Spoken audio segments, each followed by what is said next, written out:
Bonjour, peux-tu te présenter s'il te plaît pour nos auditeurs? Oui, donc je m'appelle François Bauer, donc je viens d'écrire un livre sur les rérés. Il y a une première édition qui avait été faite en 2002, édition qui est parue chez Aérepo, et mon éditeur a décidé qu'il était temps de refaire un nouveau livre, de réactualiser le livre en fait. Et donc c'est ce que j'ai fait pendant plus de 2 ans. J'ai recommencé sur ce sujet-là et aujourd'hui donc on a le produit qui apparaît ici, tout simplement. Mais c'était un sujet d'abord télévisuel?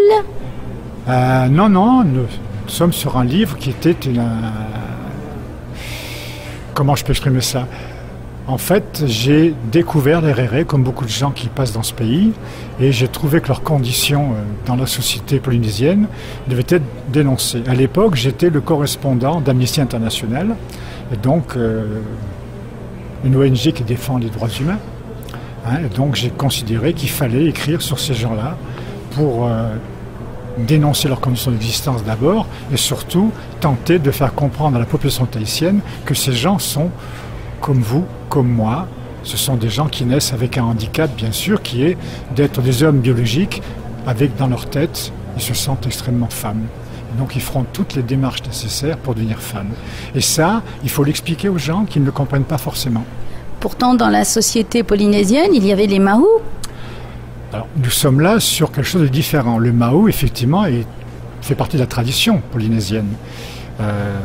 Historiquement, il a toujours été présent. Il a été reconnu dans la société polynésienne pré-européenne, bien sûr. Encore aujourd'hui, on considère que le Mahou a droit d'existence, vit dans la société polynésienne où il est reconnu. Peux-tu le redéfinir pour nos auditeurs qui ne sauraient pas? Alors, le Mahou, en fait, c'est un homme, efféminé, bien sûr, quelquefois, qui a des comportements plus ou moins féminins, donc, qui s'habille un petit peu dans une allure mitigée, et qui est ni homme ni femme, si on peut dire. Il se sent homme, bien sûr, dans sa tête. Il ne cherche pas à changer de sexe, contrairement au réré qui, lui, veut changer de sexe. Le réré, lui, se sent dans sa tête femme et fera tout ce qu'il faudra pour devenir femme. Alors, quelle est la différence, puisque de tout temps ont existé des gens qui n'étaient pas si bien dans leur peau, qui se sentaient soit homme, soit femme? Alors, je dirais que dans le cas du Mahou, le Mahou a une existence qui est reconnue. On ne lui prête pas du tout de rapport homosexuel au départ.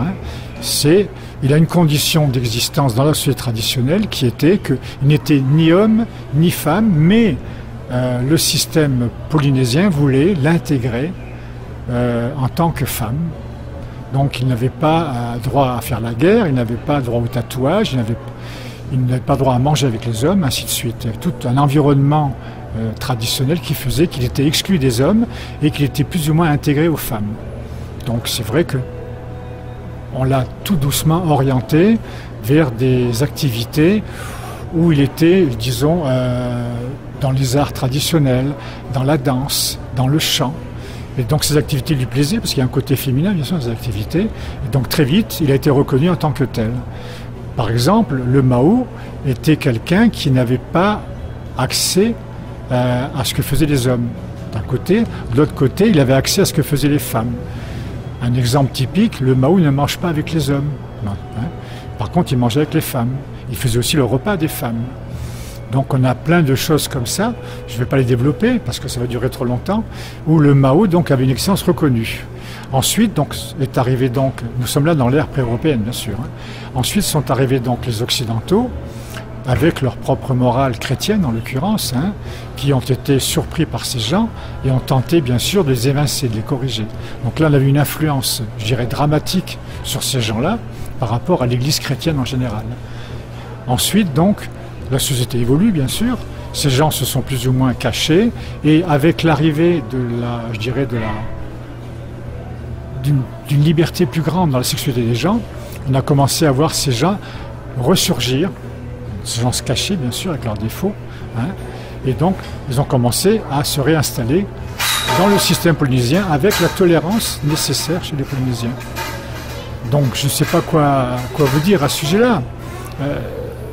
Ce sont des gens qui sont aujourd'hui, je dirais, intégrés à la société polynésienne. ce qui n'est pas le cas du réré, qui lui est exclu. Hein. D'où les conséquences. Le réré aujourd'hui est quelqu'un de marginal, est quelqu'un qui s'oriente vers la prostitution, pas tous heureusement. On leur prête bien sûr tous les défauts de la terre, ils se droguent, ils font la fête en permanence, ils boivent.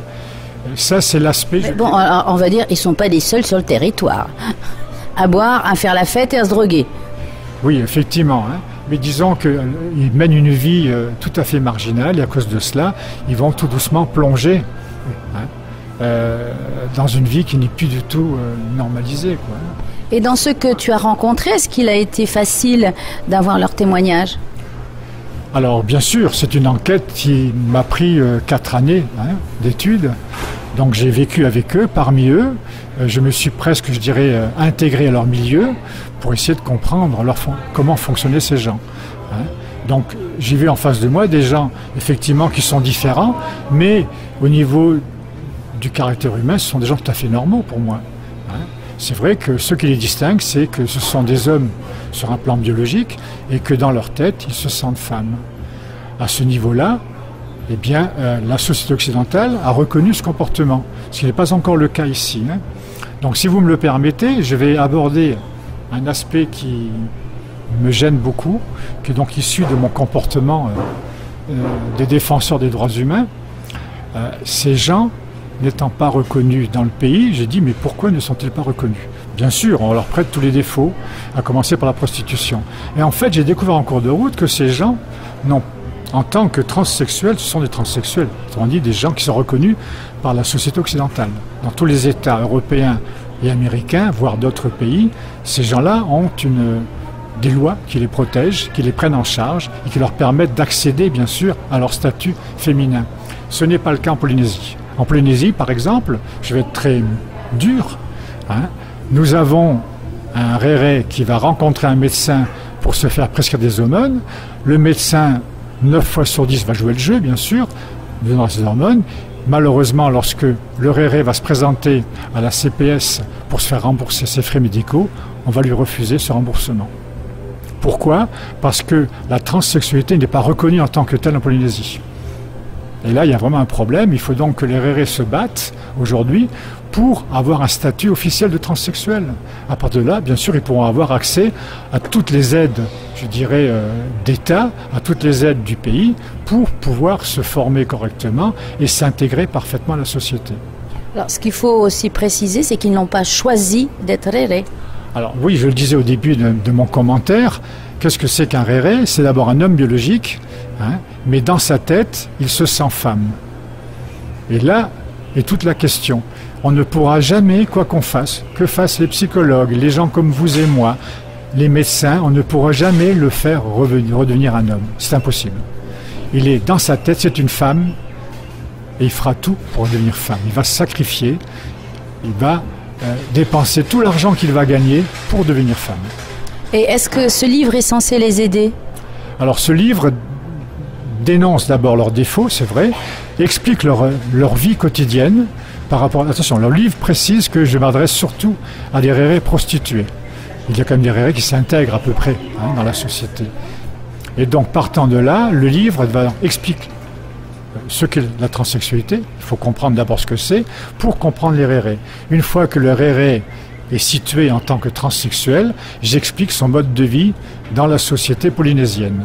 Où là, on va voir qu'il est extrêmement marginalisé, bien sûr. Il y a des passages dans mon livre qui sont extrêmement durs. Il faut dénoncer les comportements de certains pères qui jettent leurs enfants. Il n'y a pas d'autre terme. C'est comme ça qu'il y a des suicides aussi de jeunes garçons. Oui. Alors c'est vrai. Le suicide est beaucoup plus lié, pas à l'état transsexuel, à la condition d'existence du réré. C'est-à-dire que le réré se sentant rejeté, il a une seule issue, c'est de se suicider. Heureusement, ces gens ont un caractère formidable, ce sont des amuseurs publics quelque part.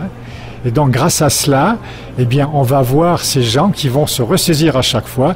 Ce sont des cyclothémiques, c'est-à-dire qu'ils vont passer par des phases joyeuses, de très bon caractère, puis d'un seul coup, ils vont s'écrouler. Moralement, ils ne sont plus rien, et là, ils ont envie de se suicider. Le lendemain, ou même un quart d'heure plus tard, ça repart. Ils repartent pour la vie. Mais c'est pour ça qu'ils sont souvent entre amis. Ils cèdent. Alors, bien, non, mais là, on est dans des communautés. Donc, on se ressemble, on s'assemble et on crée une communauté. Donc, c'est vrai que les rérés ne se connaissent qu'entre eux. rejette plus ou moins les gens comme vous et moi, les gens normaux, autrement dit. Hein. Voilà où on en est. Moi, ce que j'aimerais dire par rapport dans ce livre, ce que je dis dans ce livre surtout, c'est leurs conditions d'existence et qu'on mette en place des moyens administratifs, légaux, pour que ces gens puissent se construire dans notre société. Voilà, c'est le but de ce livre. C'est vrai que pour conditionner le lecteur, je raconte des histoires horribles. Je suis obligé. Pour que les lecteurs aient une prise de conscience, voilà, de façon justement à ce que le but de ton livre soit de les accepter et qu'ils aient un statut officiel. Alors, c'est vrai que raconter ce qu'est un transsexuel, ce qu'est un RR, c'est pas mal. Mais je crois que le meilleur moyen de faire comprendre et de faire passer le message, c'est de raconter des histoires qu'ils ont vécues. Et donc c'est vrai que la dernière partie du livre consiste à raconter des histoires qui quelquefois sont extrêmement dures, voire horribles. Je ne sais pas si un homme ou une femme peut s'imaginer ce que vit un RR 24 heures sur 24. Il est constamment rejeté. Il a peur de se montrer. Il a peur de parler. Et donc il se réfugie dans son milieu et il se cache. Eh bien, j'espère que nombre de lecteurs apprécieront ton livre et que ça pourra faire changer les mentalités. Merci François. Je vous remercie beaucoup.